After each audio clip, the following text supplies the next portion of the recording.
Hello, everybody, and thank you for joining me tonight. It's Allan Laboucan with the Rocks and Stocks News Show, and I've got another of my In the News segments. Before I get started, though, I want to just quickly mention something about this recent activity in the price of gold. As you can see, it dropped, had a run to new all-time record highs at about 4,400, came off of there pretty good. What I wanted to point out about this is that, during a bull market like this, you can see these kind of swings, especially when you get up to a level like 4,400. But I often find that when it was running up there, a lot of people were looking for, oh, is this the top? And trying to really time the market. And I believe we're in a long-term bull market, and I don't think that it's a wise move for investors to try to time the market, get in and out, because it could just as quickly come back tomorrow, $100 per ounce. And so I just wanted to mention that before I get started. I'm going to pull up my first company I'm going to talk about with news out today, which was McEwen Mining.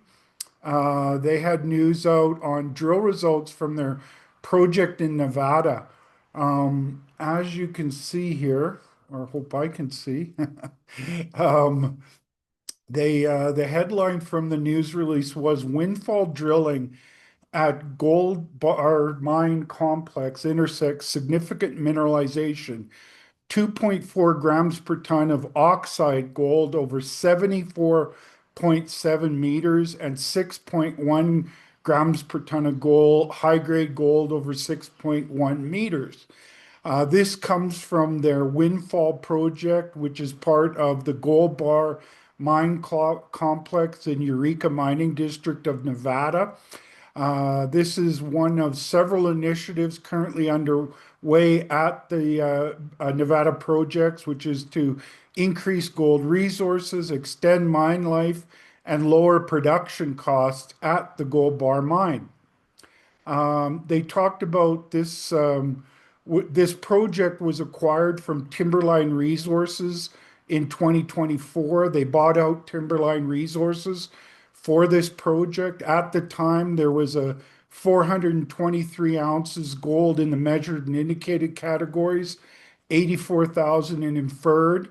And the goal is to increase that. And they're having very good success with it. As you can see here, they had some really nice intervals, 2.43 meters or grams per ton of gold over 74 meters. Included in that was 12.79 grams per ton of gold over 7.6 meters. So a nice high grade subinterval there. And that is at near surface. So that's the oxide mineralization they're targeting. And then this is also near surface oxides, 4.57 grams per ton of gold over 12 meters, 1.70 over 64 meters, a little over a gram over 89 meters. So some nice looking drill results there for an oxide deposit. A lot of those these days are being mined at around a half a gram. So lots of juicy numbers in there.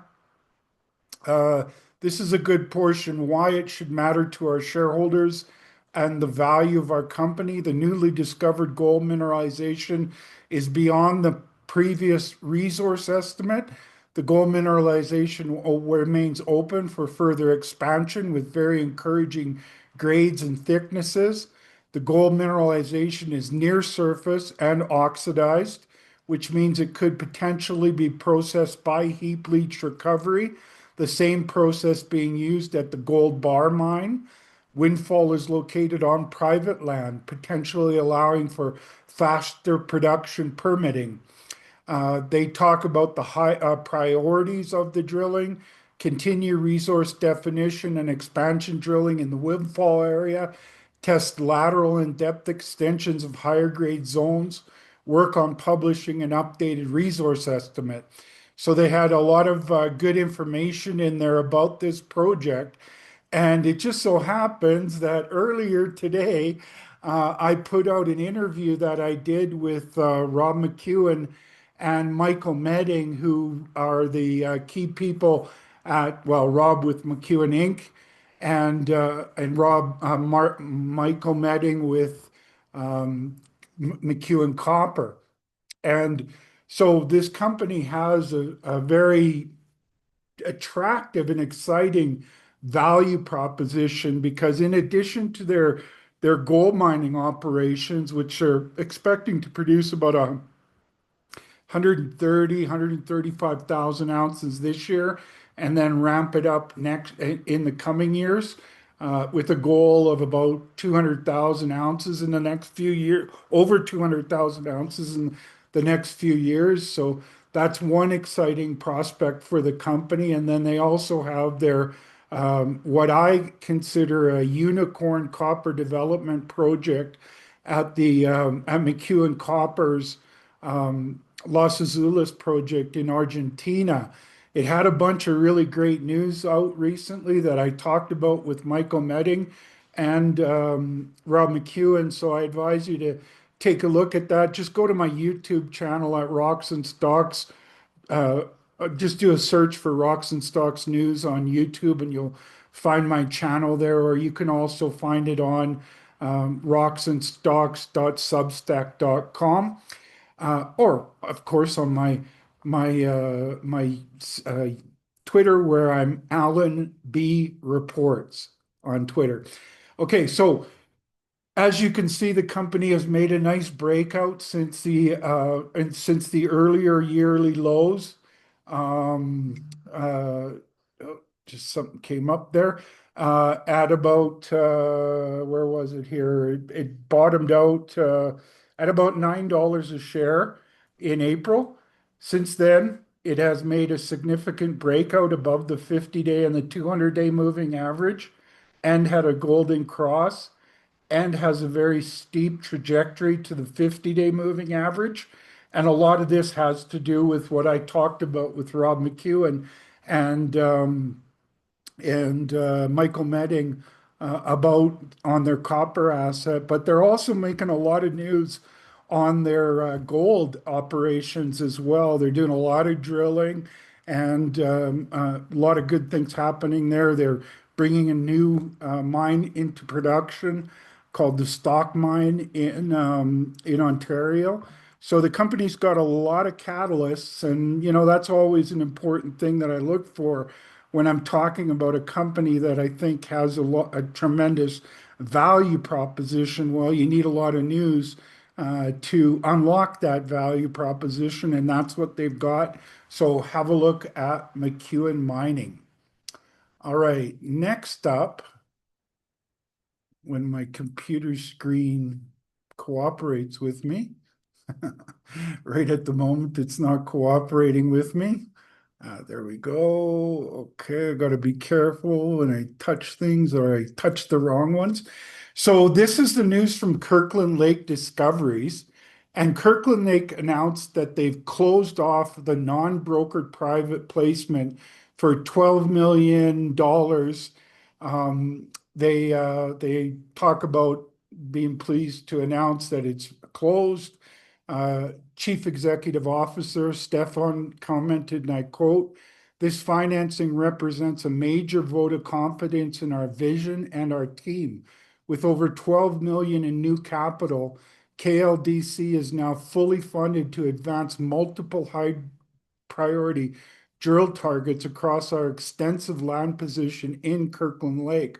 We're excited to drive increased momentum and demonstrate the discovery potential of this exceptional district," end quote.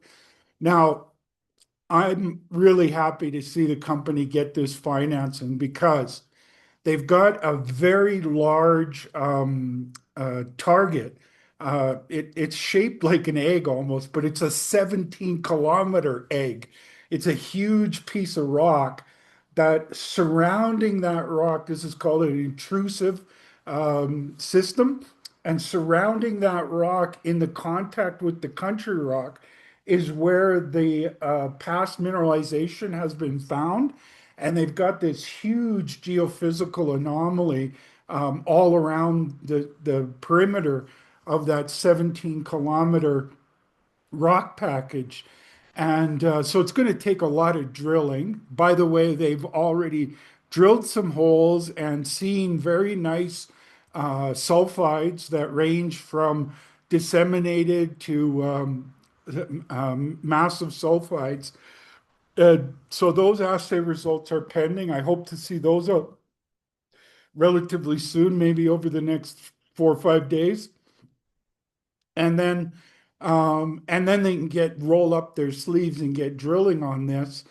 I'm not just excited about that base metal target that they're drilling, which also has the potential for gold, but they've got this, what I think is a classic orogenic gold target, not very far from the base metal target. And I hope to hear something about that. Maybe they can use a little bit of this money for exploration of that orogenic gold target that I really like, which is to the east of their big base metal target. And so lots of money now. And I think they'll have lots to talk about in the not too distant future and for going well into the future. So here's their stock. And as you can see, it had a beautiful breakout. And this was relating to the drilling that they were doing and that they were showing the drill core that had a lot of the sulfides that you want in these kind of systems. And it was quite nice looking sulfides, massive sulfides in there. So I'm quite optimistic about those drill holes that are pending. And you can see the market got optimistic about it as well because it broke out well above the 200-day and the 50-day. It had a golden cross and a really steep trajectory on the 50-day moving average. Now, of late, over the last week or so, it's kind of softened up like a lot of mining stocks did. And I think that that had to do with the audience waiting for these for the financing to get closed and also for assay results from their drilling. So it touched the 50-day moving average, which is interesting to me. Oftentimes, when I see a trajectory like this on the 50-day and then it touches the 50-day, it often bounces off of there. So with the news that they have out today, this afternoon, and the pending assay results from their recent drilling, I'm quite optimistic. I guess I have to be because I'm a shareholder. So I want you to be aware of that bias. But no, all things considered, I think they have a great project, not far from Kirkland Lake, and really you can call it elephant country. It's in the Abitibi, a lot of great mines, one of the greatest green belts in the world. And they're doing a lot of really good work. So do your homework on Kirkland Lake Discoveries or KLDC. Next company is Borealis Mining. They had great news out. They talked about Borealis Mining receives U.S. Forest Service approval for permit modification, prepares for mine start in Q1 2026. So they were pleased to announce that U.S. Forest Service has approved the company's minor modification to the Borealis plan of operations. The approval marks a significant milestone in the restart of the fully permitted Borealis gold mine in Mineral County, Nevada.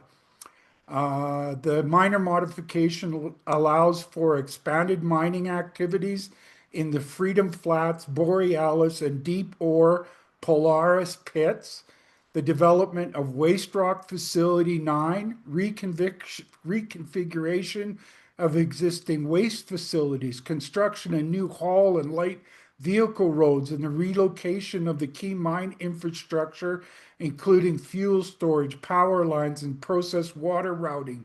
The modification adds approximately 68 acres of new disturbance, bringing the total approved project to 549 acres. The company is preparing for full mine restart in Q1 of 2026. Borealis anticipates contractor mobilization beginning in December and through to early January, with drill and blast activities beginning in early January. Additional preparatory works include slope angle adjustments on portions of the heap leach pad, hiring of additional personnel, and geotechnical works. Kelly Malcolm, who's the CEO of the company, stated, and I quote, "Receipt of this approval represents the final major regulatory step required to restart operations at Borealis. This project is fully permitted, fully financed, and construction ready. The company is debt-free, cashed up, and about to begin generating meaningful revenues for our shareholders. Our team is now shifting focus towards execution, mobilizing equipment, contractors, and personnel to begin pre-production work in the preparation for full resumption of mining at Borealis." So this is one of those projects, folks, in Nevada that was a past producer when the price of gold was much lower, had some issues that are now with gold at over $4,000 an ounce. It tends to resolve a lot of issues. And so now what they're doing is when they acquired the project about a couple years ago, or about a year before they came public last summer, the project had a fully permitted ADR plant to extract gold and produce doré right on the property. It had a tailings facility and a stockpile. So to work their way into production, they've been moving that stockpile onto the leach pad and recovering some gold. And now they'll go into those past producing pits and expand the production in those past producing pits. And so that's going to get them into full production. So there's not very many new junior gold miners in Nevada these days. And so that makes this a very exciting story.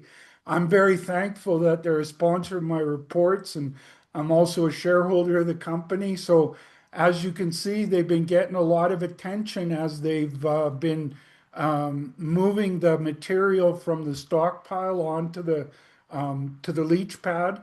And now I'm really pumped up about their plans to get the pits going again and expand on those pits. So stay tuned for a lot more information about Borealis Mining. Okay, next up is Amex Exploration, and Amex announced drills of 213 grams per ton of gold over 3.75 meters while advancing phase one feasibility study at Perron. They the results were from geomechanical drill program conducted on the Champagne zone as part of its ongoing phase one feasibility study on the Perron project located in the northwestern Abitibi of Quebec. The three-hole drill program was designed to conduct rock mass characterization of the main lithological units within the immediate area of the Champagne zone. So that's a nice surprise when you get something like 213 grams over 3.7 meters when you're doing geotechnical holes. Included in that was 1,106 grams per ton of gold over a half a meter, the latter of which represents Amex's highest ever grade assay to date on the property. And they state, well, the main purpose of the program was focused on rock mechanics in the area and vision for toll mining of the Champagne zone.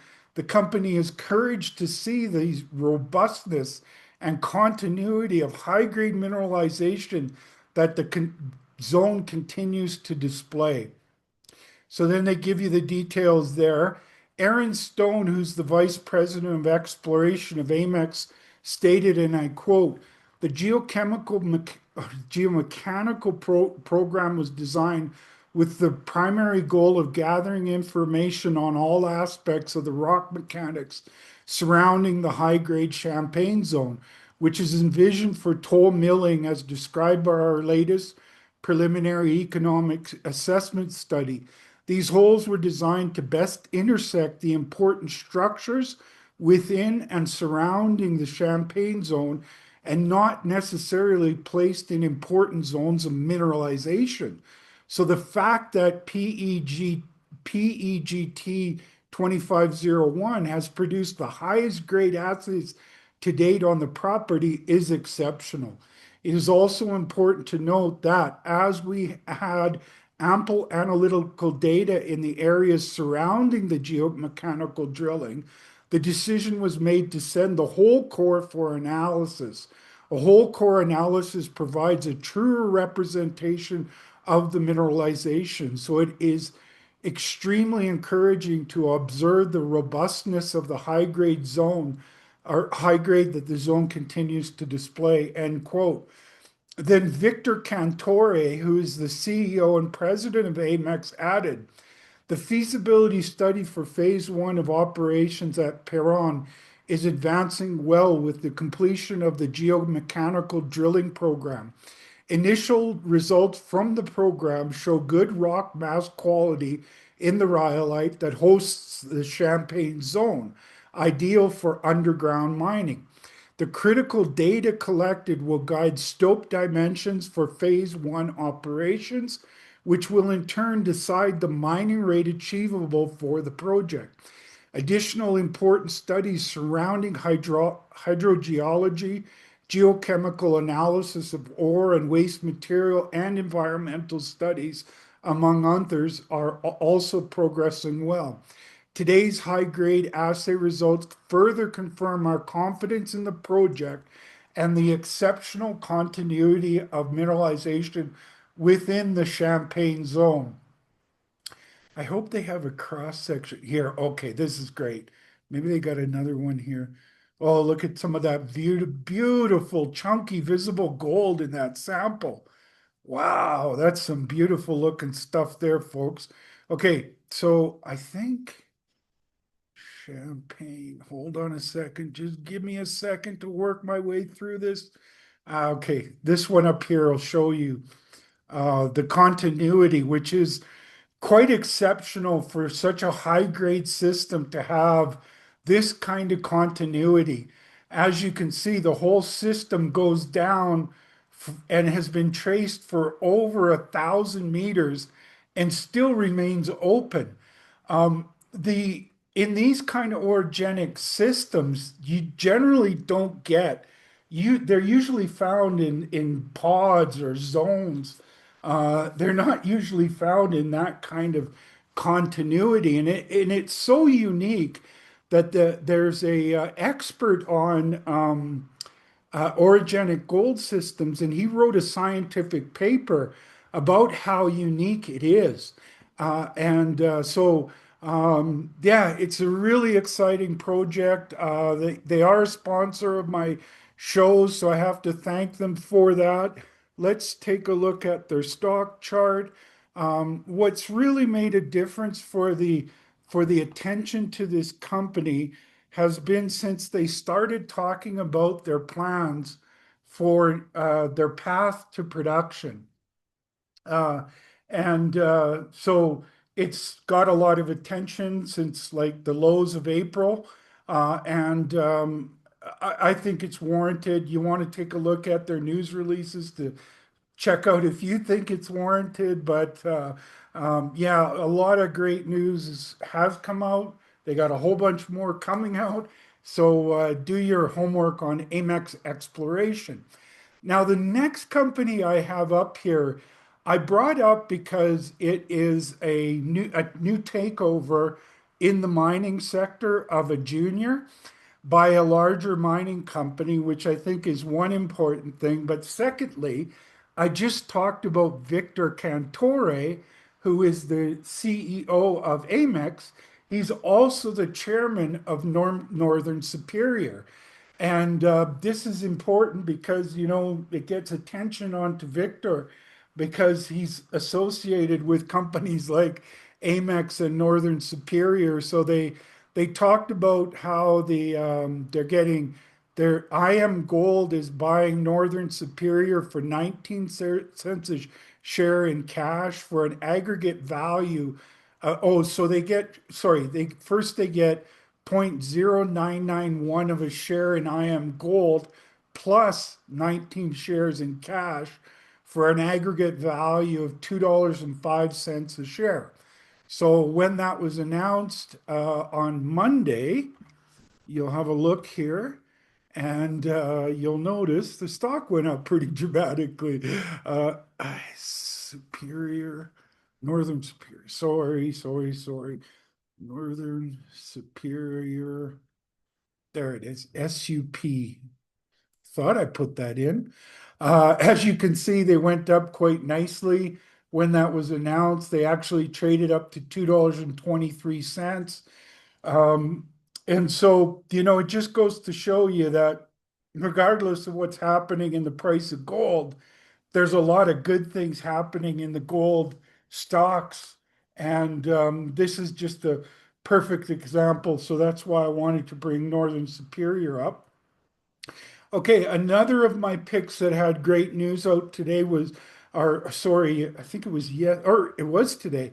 Foran reports Q3 2025 construction progress at the McEwen Bay project, record quarterly surface construction and underground development project progress, reaffirm mid 2026 commercial production target and budget.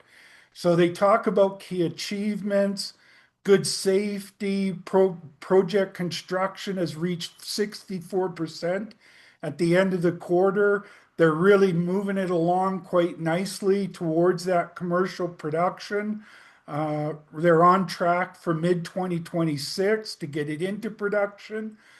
Project continues to track in line with revised capital estimate disclosed in May 13th of 2025. Record quarterly underground development. Long hole drilling was commissioned. Key surface construction milestones. Dan Myerson, who's the executive chairman and CEO of Foran, commented, and I quote, Q3 marked a defining period for McEwen Bay, with record progress achieved across multiple work streams of the project. Construction advanced to 64% completion, driven by disciplined execution, strong leadership, and continued improvement in safety performance. The scale and consistency of progress this quarter reflects the relentless focus and determination of our entire company as we work towards delivering phase one of production in the new year and unlocking this world-class district for generations to come. Our prudent approach to capital management and long-term value creation ensures we remain aligned with our growth objectives as we move towards producing copper, zinc, gold, and silver next year. We're advancing steadily towards first production in 2026, positioned to play a lasting role in strengthening Canada's critical minerals supply chain, end quote. So really great news. This isn't my first rodeo where I've picked a company when they're late in the development stage of the Lassonde curve before they start going up the right side of the Lassonde curve. Did that with Osisko, picked them early in their success. Did that with Pretium when I picked them before they brought that project into production. Same thing with Silvercrest and Mag Silver and Orla Mining. And now this is my new favorite, a company in the sweet spot of the between the developments when they transition from development into producers and then can go up the right side of the Lassonde curve. Now, speaking of the Lassonde curve, Pierre Lassonde himself is a significant shareholder in Foran, as is Agnico Eagle Mining, which is my favorite major gold miner. And the reason I can't speak for them, but I believe the reason that they're invested in this McEwen mine is because it has a lot of similarities to what was really the company foundation and what launched Agnico to all their success was a project just like McIlvenna Bay. And so they've got those endorsements, they've got lots of money, they're moving through the development really nicely. As I said, 64%. I picked it when it dipped down here because they were having a little bit of challenges in their construction, which happens, and they got that ironed out right away. It was trading at about 270-ish when I picked them. Since then, they've gone through the 50-day, gone through the 200-day. They ran above the 200-day. Recently, like a lot of mining stocks, they came off. But I believe we're only maybe a week away from them going through a golden cross with the 50-day moving average cutting through the 200-day moving average at a very steep angle. This company has a lot of great things going for it. It's going to have a long mine life, and I think it's a great opportunity here for investors that want to be involved with an investment like that, where you're in the early days, even before they turn on a mine, and that gives you the chance to go up the right side of the Lassonde curve. All right, so that's my show for today, my In the News show. As always, I'm only an idea generator. I don't make buying or selling recommendations. I'm merely here to help you find some good stories to do your homework on. It's important for you to do that homework and speak with your financial advisors before making any investment decisions. And I'm always a big proponent of that homework. And the reason is that I believe well-informed investors are have been the most successful investors that I've seen in my 32 years of experience in the mining sector. But that's not just a mining sector thing, that's for every sector.